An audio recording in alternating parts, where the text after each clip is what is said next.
Samantalang maagang pumila rin ang mga botante sa Davao City pero ang ilan sa kanila umalis muna dahil hindi makita ang kanilang pangalan at assigned precinct. Si Jason Amisola sa detalye live. Yes, Audrey, wala ganong problema ang pagbubukas ng voting precinct sa ilang eskwelahan dito sa Davao City para sa kaugnay sa Barangay at Sangguniang Kabataan elections ngayong araw.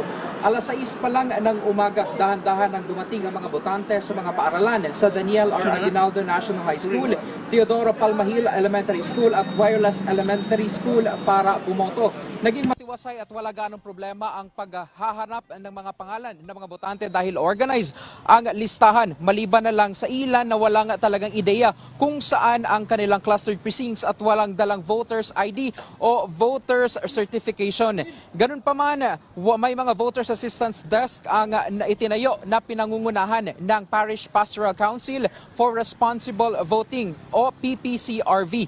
May ilan din mga botante ang umalis dahil hindi nila makita ang kanilang mga pangalan sa assigned precincts.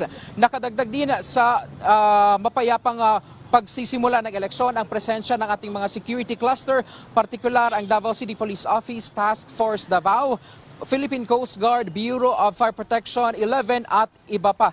Ngayon nga ay Audrey, nagpapatuloy ang pagdagsa ng mga botante dito sa eskwelahan ng Davao City National High School para maibigay ang kanilang boto sa karapat-dapat na kanilang mailagay na kandidato sa tingin nila magbibigay ng serbisyong kanilang hinahangad. Yan muna ang latest mula rito sa Davao City. Jason Amisola para sa Bayan.